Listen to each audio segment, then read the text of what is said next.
lot of points in my business where I felt like it was just burning down. I think if you're an entrepreneur, you're going to have those times where you look around and think, this is not how it was supposed to go. You know, there was supposed to be an uphill trajectory that, you know, somehow someone promised me, but then you step back and realize I wasn't promised anything, and I'm going to have to figure this out myself. And when I started 10 years ago, there was just me, and even though I've grown over the years to 10 people or more, we've also contracted, you know, in slimmer times. And so I think it always comes back to the business owner. You have to know your business inside and out. You have to know yourself inside and out. You have to be on top of the numbers. I think for success, you know what I'm going to say, you have to be organized. I mean, that's one of the reasons I think we're still here a decade later, is because I've been able to be nimble, because I've been organized, and I've been able to see, okay, change is happening right now. For example, you know, when I started writing books, all of a sudden I'm like, oh, I have a books division now in my business. You know, I started designing products, and my strategic planner was going, oh, Vicki, I don't know if you really want to do this, because products is a pretty, you know, different business from professional services, which is what your consulting firm is all about. And I told him, well, that's like telling a woman in labor to close her legs. That's not going to happen.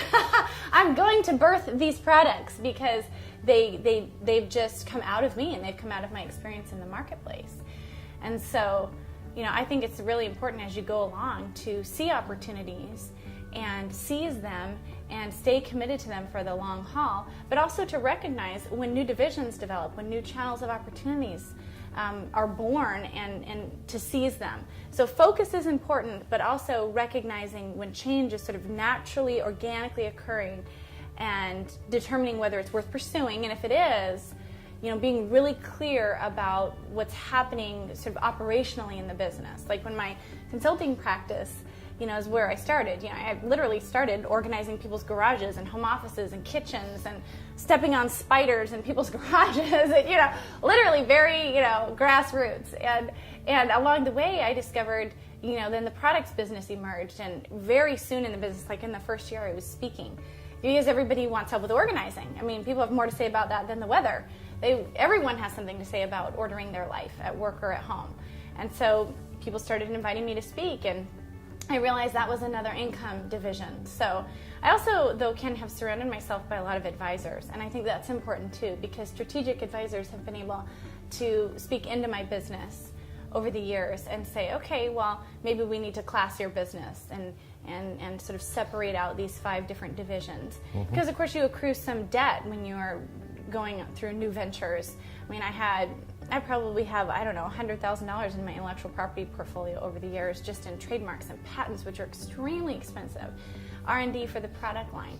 And so as these things developed, you know, I needed to make sure that I could force revenue, but also out of the products division specifically, but it had to get into the black as soon as possible, so that you're not pillaging your core business like your consulting firm to go off and do these new ventures indefinitely. I think it's okay to pillage for a while, at least for me it was, because I believe in self-capitalizing when you can.